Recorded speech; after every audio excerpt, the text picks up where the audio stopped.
Huwag nating kalimutan ang magpasalamat sa Diyos. Kinat ko yung kapatid kasi sobrang haba. Pangalawa natin, doon sa topic natin, na the Lord is my shepherd, I shall not want.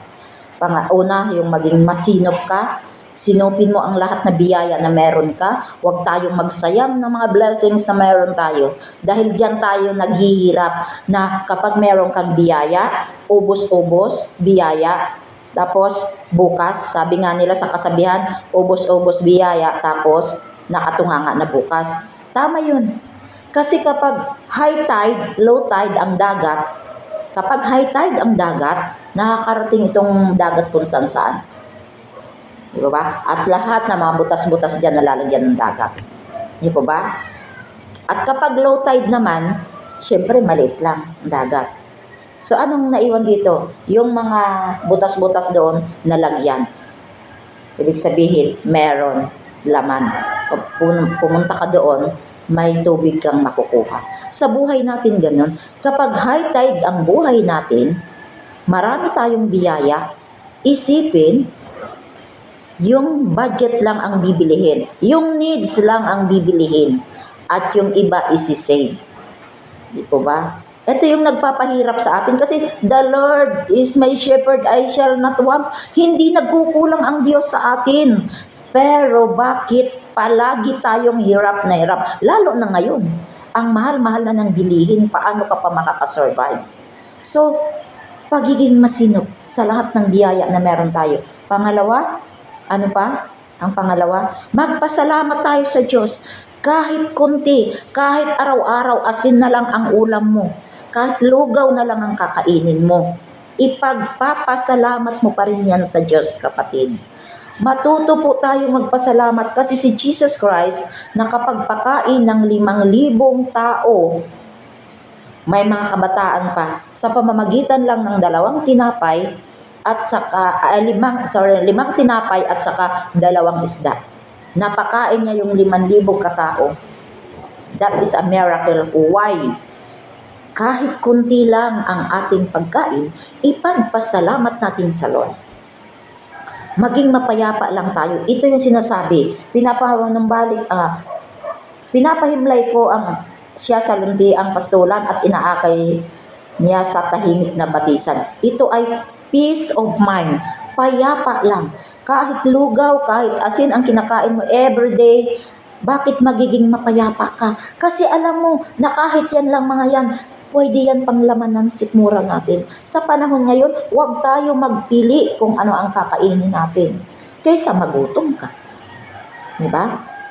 Tapos saan mo ibabagsak ang sisi mo? Sa gobyerno. Hindi po ba? Sa gobyerno. Wala nga po tayo sa ngayon medyo maaasahan na pangako kasi yung inaasahan ninyo na 20 na kilong bigas, hindi naman nangyari, 50 na ngayon ang bigas. Kaya umasa tayo sa pangako ng Diyos kasi ang pangako ng Diyos ay granted. Diba? Hindi nga siya nagkulang. Di po ba? So, humanap tayo ng paraan. Kasi sabi dito sa Jeremiah 29:11, "For I know the plan I have for you. Plan to prosper you, not to harm you. Plan to give you hope and future." Alam na ng Diyos yung future mo. Kahit sabi niya, even the time of famine, kahit sa panahon ng taggutom. Diba? Ang mga anak daw niya ay abundant and sufficient. Bakit pinangako ng Diyos yan? Na kahit sa panahon ng taggutom, ang kanyang mga anak mananaganak. Wala po ditong sinabi sa Biblia na depende. Ang kasaganaan ninyo depende sa sitwasyon ng mundo. Walang sinabi. Sinabi niya, even the time of famine, kahit sa panahon ng taggutom. Diba? The children of God will be abundant and sufficient. Pinangako niya kahit sa panahon ng taggutom. Why? Kasi kahit maliit na lang yung meron tayo, marunong tayong magpasalamat sa Diyos. Mayroon tayong kapayapaan. Kahit lugaw na lang yung kakainin mo, kahit asin na lang yung kakainin mo, meron tayong kapayapaan. Di po ba? May nailalagay pa tayo sa ating sikmura. Di po ba? Kahit magsipag. Pangatlo, maging masipag. Di po ba? Una, maging masinop. Pangalawa, magpasalamat lagi sa Diyos. Pangatlo, maging masipag. Sa panahon ng ngayon, magugutom ka talaga kapag tamad ka. Di po ba? Maraming tamad ngayon. Kahirap na nga, gutom na nga, tamad pa. Gumawa ka ng paraan, kapatid. Marami diyan ang pwedeng gawing paraan. Kung papaano pag nasa tabi ka ng dagat, pumunta ka lang sa dagat, may isda diyan. Mamingwit ka kahit pangpaksiw mo lang. Meron diyan sa tabi-tabi ng dagat. Hindi ka lang nagsisipag, tamad ka lang. Hindi po ba? Talagang hindi makakakain ang tamad.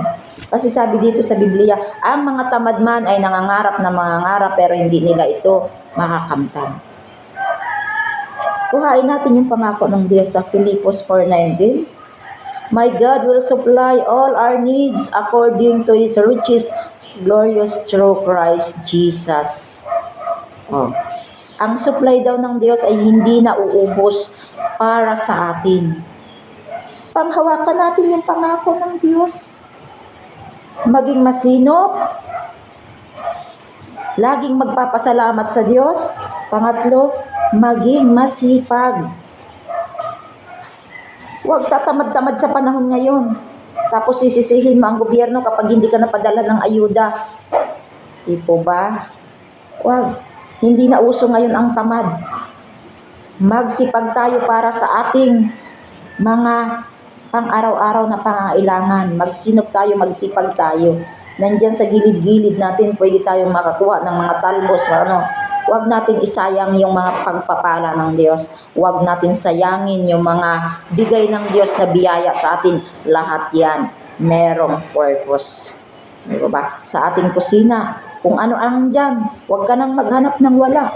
Kung magpapaksiw ka ng maliit na isda, kung asin at saka bitchin lang yan, at may isang kamatis, okay na yan. Malagyan lang ang ating sikmura. Kasi sabi niya sa Matthew 4:4, hindi lamang nabubuhay sa tinapay ang tao, kundi sa bawat salita ng Diyos na namumutawi sa kanyang bibig. Ang tunay natin na gutom, alam niyo kung ano? Ang tunay natin na gutom ay salita ng Diyos ang kailangan natin. Kahit anong kain mo, gutom ka pa rin. Kahit lahat na meron ka na, maghahanap ka pa rin ng pagkain. Bakit? Merong empty sa buhay mo na hindi mo alam kung anong ilalagay mo dyan. Merong kulang dyan sa buhay mo, may butas dyan sa buhay mo na di mo alam kung anong ilalagay mo para ka makontento at mabusog. Isa ang kulang. Word of God. Salita ng Diyos. At ang Diyos ang magbubusog sa iyo dahil kompletong-kompleto siya. Hindi siya nagkukulang. Kung meron kang kulang dyan kapatid sa buhay mo, alam mo kung ano yan? Salita ng Diyos. Kaya mga pangako ng Diyos. Ayan. Kaya, sanayin natin ang ating buhay, makinig sa salita ng Diyos, kasi iyan yung kumpletong-kumpleto magpupuno sa iyo at ikaw ay magkakaroon ng kapayapaan sa buhay at mag-e-expand yung knowledge mo, malalaman mo kung ano yung mga diskarte na dapat mong gawin. Basta naaayon sa daan na matuwid sa katuwiran ng Diyos, sigurado gagabayan tayo ng Diyos sa lahat ng ating mga plano at mga balak sa buhay. Kaya God bless everyone.